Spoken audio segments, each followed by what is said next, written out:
My name is Mary Lindstrom. I work as an early Head Start home visitor at the Riley Center here in South Paris. I've been working for the agency for 17 years, almost 18 years. For many of my families, or many of the people I know in this community, these families do not have any backup for money, any nest egg or money for a rainy day.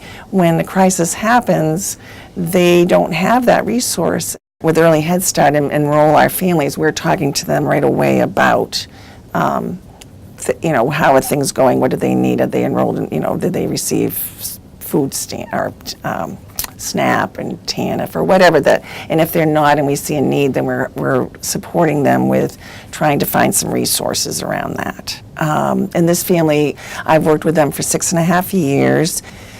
They are trying harder to make their family's life better all the time. And their youngest child was born with a health issue when he was first born, and they've had to travel to Massachusetts and have some surgeries and go back for follow-ups. And that's been difficult for them because Dad works, a job that doesn't pay a lot, and so it's hard for them. They just about make ends meet. I referred them to our housing in Cottage Street, and they did get into the apartment, which is much better than what they had before, but they still were interested in having their own place.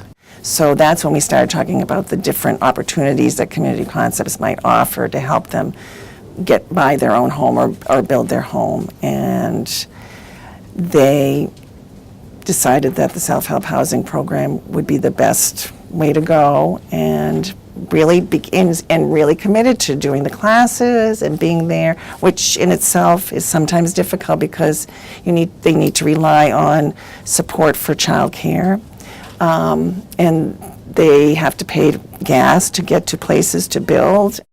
It's hard. It's physical labor. It's being in the cold. It's being in the rain, and they keep going. So they're very excited about their houses. The shell is done. They've got their porches up.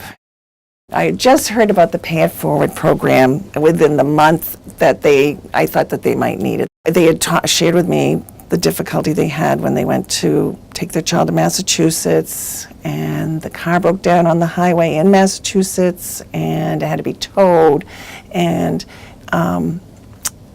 they had to spend all this money on a new alternator, and the money that they had to use, they had actually been very responsible. They had put money aside from their income tax to pay for the insurance that they needed for their self-help housing insurance, like I think a liability for building, and just the whole year of homeowners insurance, I believe. So they had put aside this money, and then of course this happened, and they didn't have any other resources, so they had to use that money.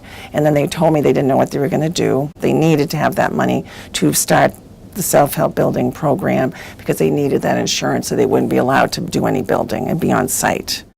Very pleased that they were able to see the benefit for this family and provide the money. And they paid it for them, so we just had to get the name of the insurance company. So they didn't even have to worry about that piece. It just went right directly to the insurance company.